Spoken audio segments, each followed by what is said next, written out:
आज मैं आपको केमिस्ट्री का एक महत्वपूर्ण चैप्टर बताने जा रहा हूँ जिसका नाम अम्ल क्षारक और लवण है।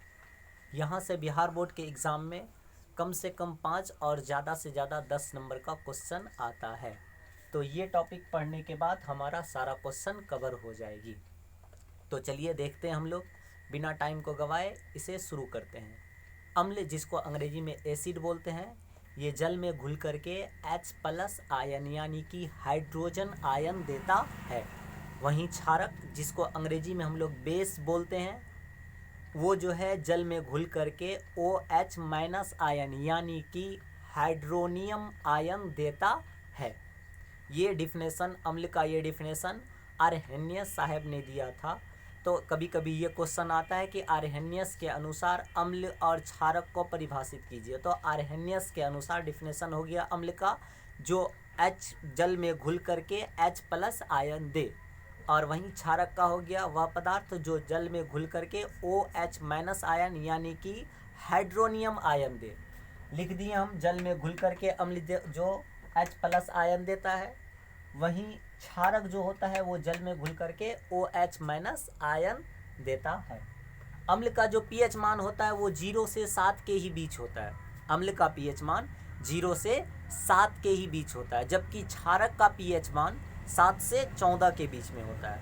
pH मान क्या होती है, इसका वीडियो हम लोग अगले क्लास में जान जाएंगे। अभी फ़िलहाल हमको pH मान ही जानना है। तो अम्ल का pH मान याद रखनी है, 0 से 7 के बीच होता है, यानी कि 7 से पहले, 7 से नीचे। और क्षारक का pH मान जो होता है वो 7 से ज़्यादा होता है। कोई ऐसा विलयन होता है जिसका pH मान अगर 7 हो जाए तो वो विलयन ना तो अम्ल होता है ना तो क्षारक होता है। उस विलयन को हम लोग उदासीन विलयन बोलते हैं। यानी कि अम्ल का pH मान 7 से नीचे, 0 से 7 के बीच में ही, और क्षारक का pH मान 7 से अधिक यानी 7 से 14 के बीच में ही।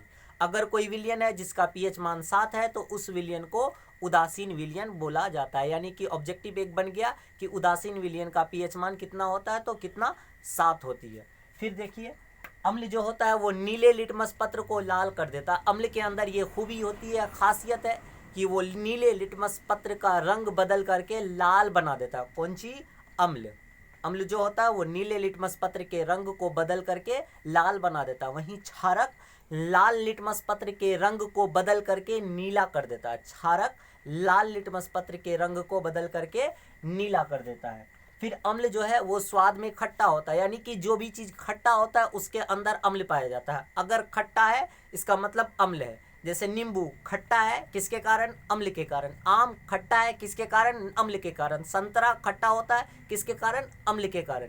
यानी जो भी चीज़ अगर हम लोग खाते हैं वो खट्टा लगता है, इसका मतलब उसके अंदर क्या है? अम्ल, यानी कि एसिड।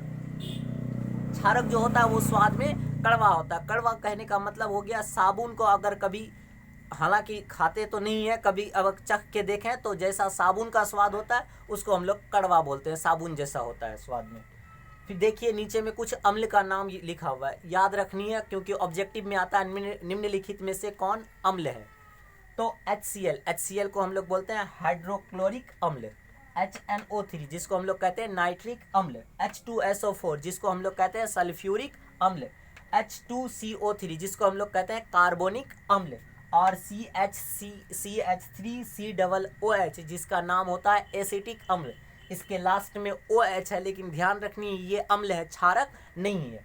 वही क्षारक जिसके लास्ट में OH रहे, OH NaOH जिसको हम लोग सोडियम हाइड्रो ऑक्साइड बोलेंगे। KOH जिसको हम लोग पोटेशियम हाइड्रो ऑक्साइड बोलेंगे।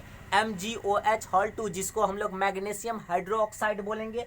NH4OH जिसको हम लोग बोलेंगे अमोनियम हाइड्रो ऑक्साइड। ये हो गया हमारा अम्ल, और इधर ये अम्ल, ये हो गया हमारा क्षारक। डिफिनेशन है, स्क्रीनशॉट ले करके इसको लिख लिया कीजिए, और ये इम्पोर्टेंट है 10 क्लास के लिए।